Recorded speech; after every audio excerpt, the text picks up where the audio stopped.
Salut, je suis très content de te retrouver pour cette nouvelle vidéo et dans celle-ci on va rentrer un peu plus en détail dans mes propres investissements et on va parler plus précisément de mon portefeuille PEA qui est constitué uniquement d'ETF. Donc je tiens à préciser que je suis pas du tout conseiller financier, moi je suis un simple particulier qui partage ses connaissances sur internet, donc faites bien vos propres recherches avant d'investir. Si jamais vous avez quelque chose que vous ne comprenez pas ou si vous avez une question pendant la vidéo, n'hésitez pas à me la laisser en commentaire, je me ferai un plaisir d'y répondre. Et donc dans cette vidéo, je vais vous présenter une sélection de 8 ETF que personnellement j'utilise depuis environ 2 ans, qui m'ont permis de faire une performance assez folle l'an dernier. Même si les marchés étaient très bien orientés, on est tous d'accord, mais ça m'a permis de faire 39,66% de performance. Mais avant de vous montrer tout ça, j'aimerais déjà définir ce qu'est un ETF. Donc un ETF, c'est un panier de produits financiers. Donc pour prendre un exemple, imaginez vous voulez acheter les 40 entreprises du CAC 40. Au lieu d'acheter les entreprises une par une, vous allez acheter un ETF CAC 40 qui regroupe du coup les 40 entreprises du CAC 40 et qui va suivre cet indice. Donc c'est très pratique pour se diversifier facilement et avoir une gestion beaucoup plus passive que si vous achetiez des actions une par une et dans ce cas vous devriez apprendre à connaître chaque entreprise, ses bilans financiers, etc. etc. Donc les ETF, c'est un des gros avantages de ces produits financiers, c'est que ça va vous permettre une gestion complètement passive de vos investissements et c'est ce qu'on pourrait conseiller au plus grand nombre qui ne s'intéressent pas forcément à la finance en détail, mais qui aimeraient investir leur argent. Les ETF, c'est une très bonne porte d'entrée pour tout investisseur. Je vous disais juste avant que ma performance était de 39,66%, mais avant de vous la montrer, j'aimerais juste définir ma tactique et comment je fais pour placer mon argent. Donc moi, c'est tout simple, je fais du DCA, donc du Dollar Cost Average, c'est-à-dire que tous les mois, j'investis la même somme d'argent. Et en gros, j'investis 400 € tous les mois qui part directement sur mon courtier qui est Boursorama, et le premier du mois j'investis 150 € et le 15 du mois j'investis à nouveau 150 € et je garde 100 € de cartouche entre guillemets au cas où il y ait une baisse de marché comme ce qu'on a pu voir depuis début janvier cette année en 2022 pour investir plus quand le marché baisse. Donc ça c'est ma tactique qui est propre à moi-même, je vous laisserai faire la vôtre en fonction de votre capacité d'épargne et de vos projets d'investissement, mais je voulais définir déjà comment j'ai fait pour investir l'année dernière et comment je continuerai à le faire cette année en 2022. Du coup, en 2021, j'ai réussi à faire 39,66% de performance sur les investissements que j'ai fait cette année-là. J'ai une photo qui s'affiche à l'écran, vous voyez la courbe du coup de mon investissement qui a fait que monter toute l'année, donc ça a été une année complètement exceptionnel et je suis très content de cette performance là, je pensais pas du tout que ça allait être aussi bon, donc vraiment j'en suis très content. Mais, parce qu'il y a un mais, depuis début janvier 2022, la situation économique et en tout cas sur les marchés financiers s'est un peu gâtée et on peut voir ici sur la petite photo que j'ai perdu plus de 7% de la valeur de mon portefeuille ETF depuis début janvier, donc comme quoi, tout n'est pas toujours rose et il faut aussi vous montrer quand le marché baisse. Cette année, ça risque d'être un petit peu plus compliqué. On va maintenant passer à la description de chaque ETF qui constitue mon portefeuille. Donc j'en ai fait 2 groupes. Le premier groupe, ce sont des ETF géographiques, donc qui me permettent d'être diversifié géographiquement. Donc ils sont au nombre de 4 et je vais vous les présenter dans un premier temps. Et dans un deuxième temps, ce seront des ETF européens mais qui seront sectoriels. Donc j'ai décidé de choisir mes secteurs en Europe pour essayer d'avoir du coup une répartition qui me correspond et je vous montrerai le détail de ces 4 ETF tout à l'heure. Pour chaque ETF que j'ai choisi, ils sont tous capitalisants, c'est-à-dire que les dividendes qui sont versés par les entreprises vont être directement réinvestis par le gestionnaire de l'ETF et ainsi faire grossir l'effet boule de neige avec les intérêts qui sont réinvestis directement. Le premier ETF que j'ai décidé de mettre dans mon portefeuille, c'est l'ETF EWLD de chez Lyxor, qui est un ETF World, donc du coup qui me permet d'investir dans le monde entier avec du coup des secteurs très différents et des zones géographiques différentes aussi.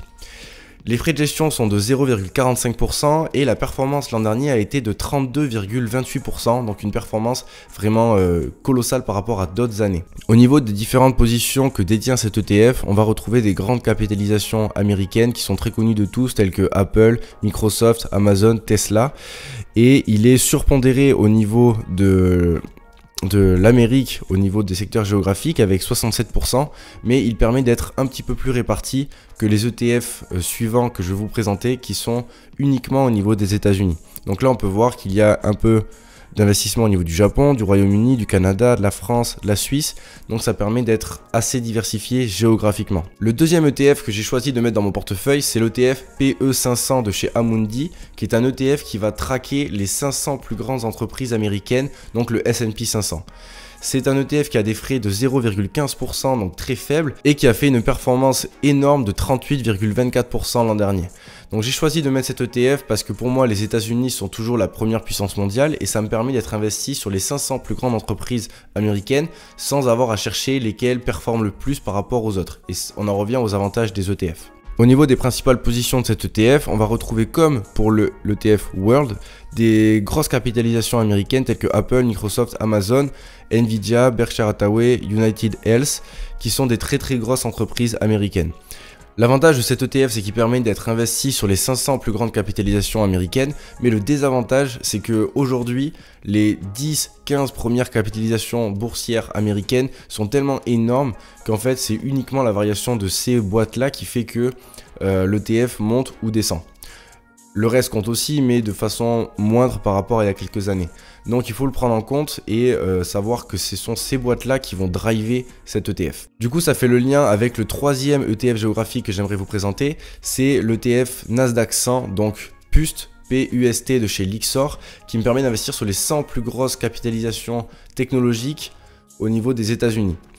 Donc on va retrouver des frais de 0,3% pour cet ETF. Et cet ETF a fait une performance de 39,08% l'an dernier. Donc une performance encore supérieure à celle du S&P 500. Donc il faut être conscient quand même que c'est des performances qui sont énormes. Quasiment 40% sur une année boursière, c'est vraiment colossal.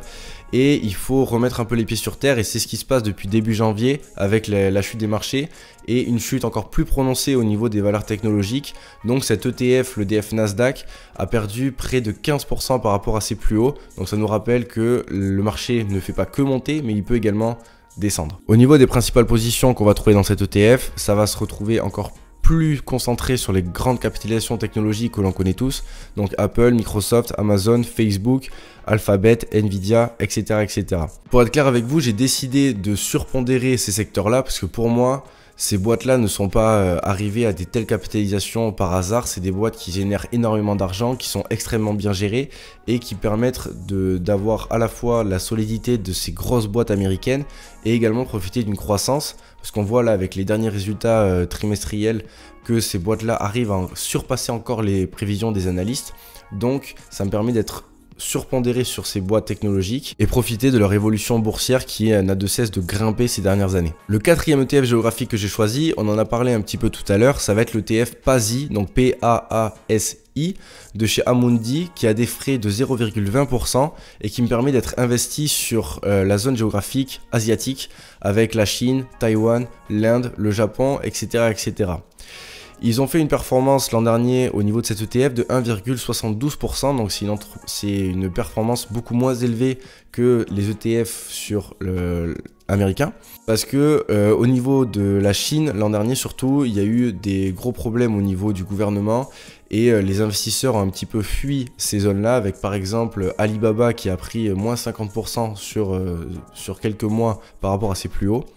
Mais je reste persuadé que cette zone géographique du monde va continuer sa croissance et va nous permettre plus tard d'avoir des retours sur investissement très intéressants. Donc je continue de mettre 10% de mon portefeuille sur cet ETF et en utilisant la tactique du DCA, donc j'investis petit à petit. J'ai commencé à investir quand c'était très haut et aujourd'hui j'investis, c'est beaucoup plus bas, donc ça me permet de lisser mon prix d'entrée.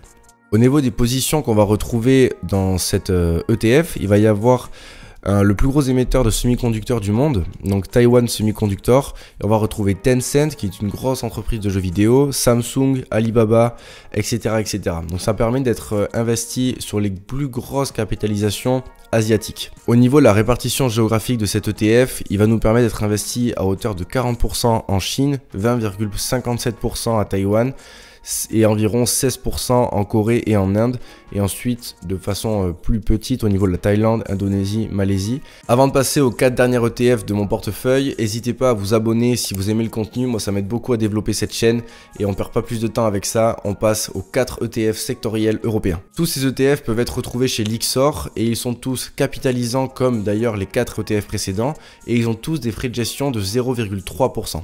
Les deux premiers ETF que je vais vous présenter sont considérés comme défensifs et me permettent de stabiliser mon portefeuille.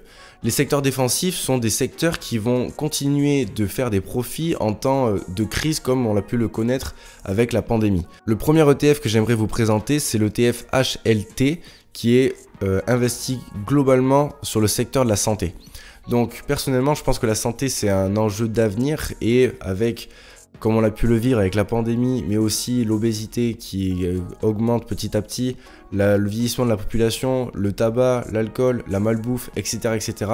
Je pense qu'on aura énormément besoin des entreprises pharmaceutiques et de la santé en général, et c'est un secteur qui va avoir du travail pendant de nombreuses années. En 2021, cet ETF a fait une solide performance de 24,38%, donc qui est vraiment top pour un ETF qu'on considère comme défensif. Au niveau des principales positions, on va retrouver différents laboratoires pharmaceutiques tels que Roche, Novartis, AstraZeneca, Sanofi, GlaxoSmithKline. Le deuxième ETF défensif que j'ai choisi, c'est l'ETF FOO, donc FOO, qui est un ETF qui est concentré principalement sur la consommation obligatoire, donc tout ce qui va être par exemple alimentaire. C'est un secteur qui est considéré comme défensif parce qu'on a toujours besoin de consommer, de manger pour subvenir à nos besoins. Donc on l'a vu pendant la pandémie, c'était des entreprises qui continuaient de tourner malgré le fait que l'économie était complètement à l'arrêt. On a toujours besoin d'aller au supermarché pour faire nos courses, donc c'est pour ça qu'il est considéré comme défensif. Malgré le fait qu'il soit considéré comme défensif, l'an dernier en 2021, il a fait une solide performance de 22,86%. Donc c'est vraiment top pour un ETF défensif. Au niveau des principales positions de cet ETF, on va retrouver des boîtes telles que Nestlé, Pernod Ricard, Danone, Heineken. Et là j'en arrive aux limites des ETF. Le problème de ces ETF là, c'est que quand vous choisissez un secteur entier, vous allez prendre toutes les entreprises qui le composent.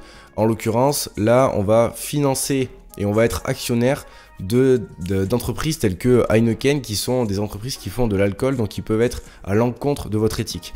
Donc c'est une des limites des ETF, c'est que certes vous allez être très diversifié, mais vous allez prendre aussi certaines entreprises que vous n'auriez pas forcément voulu avoir dans votre portefeuille.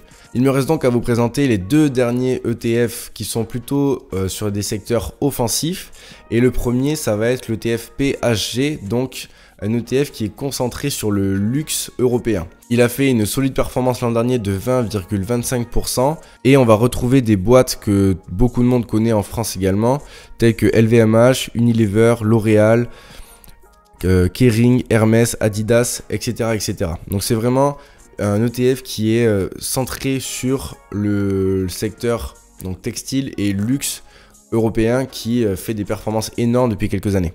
Le dernier ETF que j'ai à vous présenter, c'est l'ETF TNO, donc un ETF sectoriel qui est centré sur la technologie en Europe et qui en 2021 a fait une solide performance de 32,95%, donc qui a surperformé les trois autres secteurs que j'avais choisis au niveau des ETF et qui permet d'être investi sur des boîtes telles que ACML Holding, SAP, Prosus, Capgemini, Dassault Systèmes, Microelectronics. J'en ai fini avec la présentation des 4 ETF européens et plus globalement avec la présentation des 8 ETF qui composent mon PEA. Donc j'espère que la vidéo vous a plu, n'hésitez pas à lâcher un pouce bleu et à vous abonner, moi ça me donne beaucoup de force pour faire grandir cette chaîne et continuer de vous proposer du contenu qualitatif. C'était Clément, ciao.